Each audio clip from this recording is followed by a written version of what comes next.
ಇನ್ನು ರಾಜ್ಯ ರಾಜಕೀಯದಲ್ಲಿ ಸಂಪುಟ ಪುನರ್ರಚನೆ ವಿಚಾರ ಸಾಕಷ್ಟು ಸದ್ದು ಮಾಡ್ತಾ ಇದೆ. ಇದಕ್ಕೆ ಸಂಬಂಧಪಟ್ಟಂತೆ ವಿಜಯಪುರದಲ್ಲಿ ಸಚಿವ ಎಂಬಿ ಪಾಟೀಲ್ ಅವರು ಪ್ರತಿಕ್ರಿಯೆ ಕೊಟ್ಟಿದ್ದಾರೆ. ಸಂಪುಟ ಪುನರ್ರಚನೆ ಬಗ್ಗೆ ಡಿಸಿಎಂ ಹಾಗೂ ಸಿಎಂ ಅವರನ್ನ ಕೇಳಬೇಕು. ಅವರೇನು ಹೇಳ್ತಾರೆ, ಸಿಎಂ ಹಾಗೂ ಡಿಸಿಎಂ ಅವರನ್ನ ಕೇಳಬೇಕು. ಯಾರು ಆಸಕ್ತಿ ಹೊಂದಿದಾರೋ ಅಥವಾ ಹೊಂದಿಲ್ಲ ಅವರನ್ನೇ ಕೇಳಬೇಕು. ಕಾಂಗ್ರೆಸ್ ರಾಜ್ಯಾಧ್ಯಕ್ಷ ಸ್ಥಾನ ಬದಲಾವಣೆ ವಿಚಾರಕ್ಕೆ ಸಂಬಂಧಪಟ್ಟಂತೆ ಕೂಡ ಅವರು ಮಾತನಾಡಿದ್ದಾರೆ. ಹೈಕಮಾಂಡ್ ಎಲ್ಲವನ್ನ ನಿರ್ಧಾರ ಮಾಡುತ್ತೆ. ಎಲ್ಲರೂ ಹೈಕಮಾಂಡ್ ಅವರನ್ನ ಭೇಟಿ ಮಾಡೋದಕ್ಕೆ ದೆಹಲಿಗೆ ಹೋಗ್ತಾರೆ.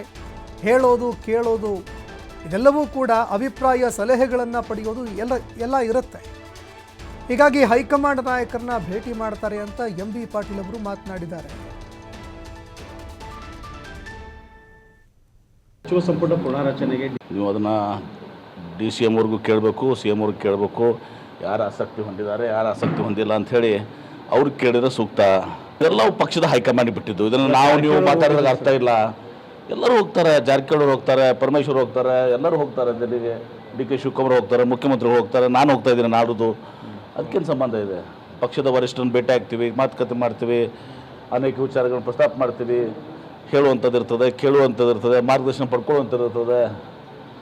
ನಿಮ್ಮ ಅಭಿಪ್ರಾಯ ಸರ್, ಅವರೇ ಮುಂದುವರಿಬೇಕು ಅಥವಾ ಚೇಂಜ್ ಏನಾದ್ರು? ಅದು ಪಕ್ಷದ ಹೈಕಮಾಂಡಿಗೆ ಬಿಟ್ಟಿದ್ದು. ನಮ್ಮ ಪಕ್ಷದಲ್ಲಿ ಯಾರು ಕೂಡ ನಾವು ಮುಂದುವರಿಬೇಕಂದ್ರೆ ಮುಂದುವರಿಯೋಕ್ಕಾಗಲ್ಲ, ನಾವು ತೆಗಿಬೇಕಂದ್ರೆ ತೆಗಿಯೋಕ್ಕಾಗೋದಿಲ್ಲ.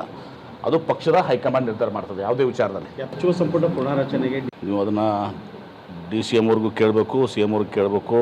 ಯಾರು ಆಸಕ್ತಿ ಹೊಂದಿದ್ದಾರೆ.